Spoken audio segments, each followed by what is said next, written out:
तो आज हम लोग पढ़ने जा रहे हैं a very interesting story, the donkey and the dog. तो स्टोरी में आगे बढ़ने से पहले एक बात मैं आपको क्लियर कर दूं कि यह स्टोरी क्लास 6 के लिए ही बस नहीं है। इस स्टोरी को पढ़ाने का मेरा मुख्य उद्देश्य यह है कि इस स्टोरी को पढ़ते हुए ग्रामर को कैसे सीखा जा सके। तो हर एक लाइन के स्ट्रक्चर को समझाने के पीछे हमारा यही मुख्य उद्देश्य रहता है कि हम लोग ज़्यादा से ज़्यादा ग्रामर सीख सकें स्टोरी के माध्यम से। अब हम लोग इस स्टोरी में सीखेंगे क्या, थोड़ा उस पर एक नज़र घुमाते हैं।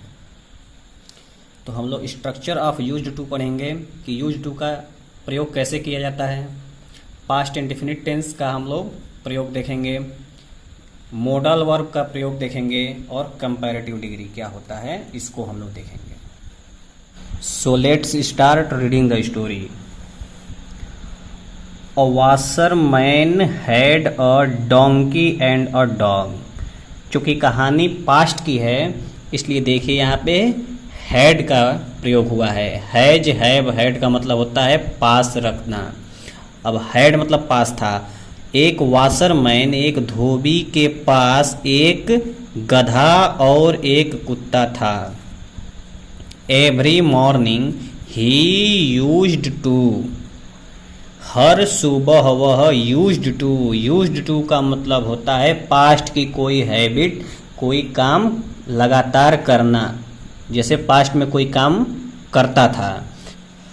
हर सुबह वह रिवर जाया करता था, नदी जाया करता था। टू वॉश क्लॉथ्स, कपड़ा धोने। कौन जाया करता था? Dhobi. The donkey used to carry the load of clothes. गधा कपड़ों का लोड, वजन ढोया करता था। यूज्ड टू किया करता था। ही यूज्ड टू लिव, वह रहा करता था।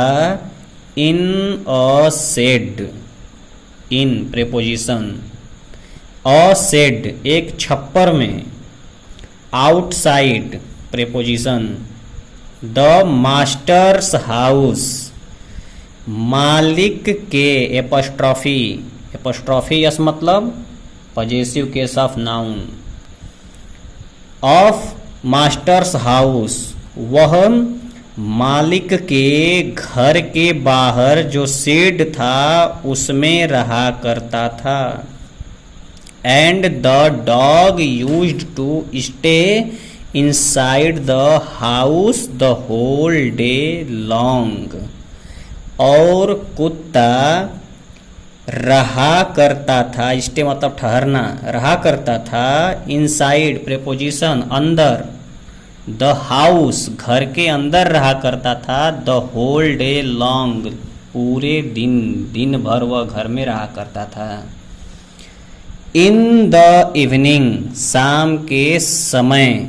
The dog used to feel happy, शाम के समय कुत्ता खुश हुआ करता था। हैप्पी मतलब खुश। टू सी हिज मास्टर, शाम के समय जब वो अपने मास्टर को देखता था तो खुश हुआ करता था, खुश हो जाता था। He used to lick his master, वह लिक किया करता था, चाटा करता था। लिक मतलब चाटना। हिज मास्टर अपने मालिक को। एंड जंप ऑन हिम, और कूदता था उसके ऊपर। On, on preposition. The master used to lift the dog in his arms and take him inside the house. The definite article. Master वही मास्टर, कौन? जो उसका मालिक था। यूज्ड टू लिफ्ट उठा लिया करता था। द डॉग कुत्ते को। इन हिज आर्म्स अपनी भुजाओं में, अपनी बाहों में।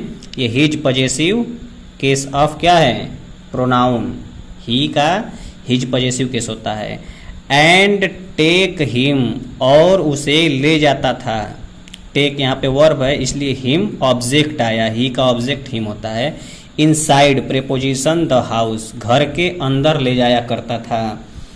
मालिक कुत्ते को उठा करके अपनी भुजाओं में घर के अंदर ले जाया करता था।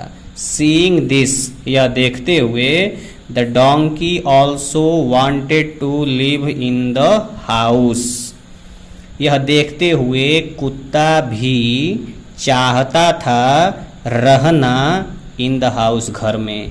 ये देखिए वांटेड, अब चूंकि एक वर्ब सेकेंड फॉर्म में आ चुका है तो दूसरा फॉर्म इन्फिनेटिव में आता है, दूसरा वर्ब इन्फिनेटिव फॉर्म में आता है।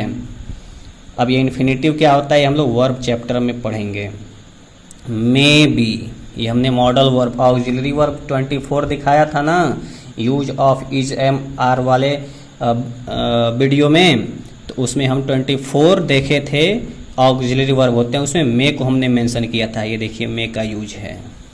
May be if I also jump, हो सकता है अगर मैं भी जंप करूं, कूदूं, ऑन हिम, उसके ऊपर, लाइक द डॉग, डॉग की तरह मैं भी उसके ऊपर जंप करूं।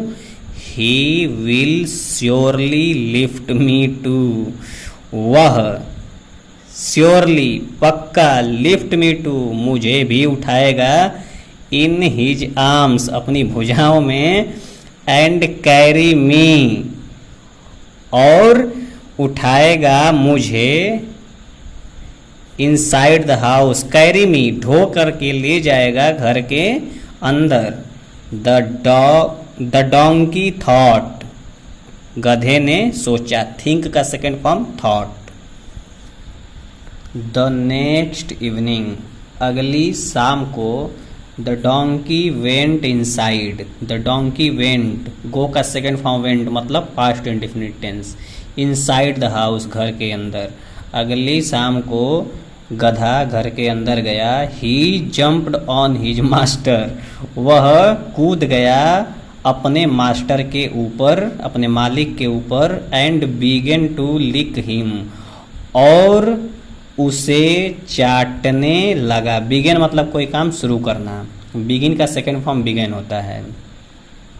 द मास्टर, अच्छा क्यों सेकेंड फॉर्म हुआ है? क्योंकि स्टोरी पूरी पास्ट इंडेफिनिट टेंस में है। तो देखिए इसीलिए यूज्ड टू का भी प्रयोग हुआ है और इसीलिए यहाँ पे जंप्ड आया है। जब एक बार सेंटेंस में पास्ट इंडेफिनिट आ गया तो जब तक फुल स्टॉप नहीं आ जाता तब तक पास्ट इंडेफिनिट, और मतलब हम लोग को सेकेंड फॉर्म का ही यूज करना है।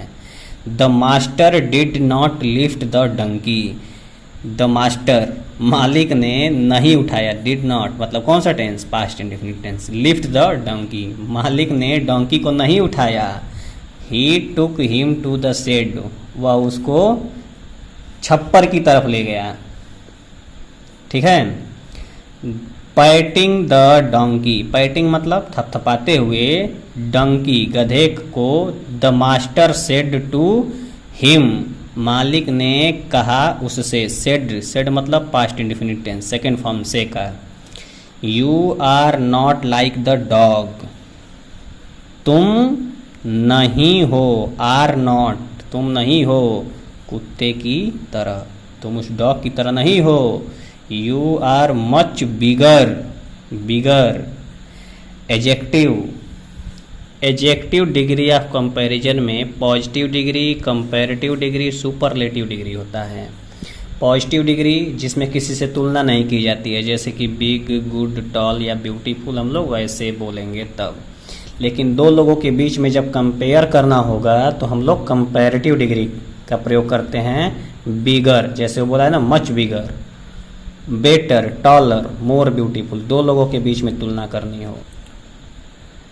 सो you can not come inside the house, you are much bigger, तुम अधिक बड़े हो इसलिए तुम नहीं आ सकते, कम मतलब आना, नहीं आ सकते घर के अंदर। द मास्टर फर्दर एडेड, मालिक ने और जोड़ा, और जोड़ते हुए कहा, यू आर ऑल्सो हैवी, तुम भारी भी हो, और इसलिए you must not jump, must मतलब चाहिए, यह भी ऑक्सिलरी वर्ब की लिस्ट में था। इसलिए तुम्हें चाहिए नहीं जंप ऑन मी, तो इसलिए तुम्हें मुझे मेरे ऊपर जंप नहीं करना चाहिए। आई कैन, कैन जो है कि एबिलिटी को दर्शाता है, यह भी ऑक्सिलरी वर्ब में था, यह भी एक मॉडल ऑक्सिलरी वर्ब है। I can lift the dog, मैं उठा सकता हूँ कुत्ते को, बट लेकिन, यह एक कंजक्शन है, दो सेंटेंस को जोड़ता है या दो नाउन को जोड़ता है। The dog but I can not lift you, लेकिन मैं तुम्हें नहीं उठा सकता। बट आई लव यू, लेकिन मैं तुम्हें प्रेम करता हूँ। एज मच एज, उतना ही।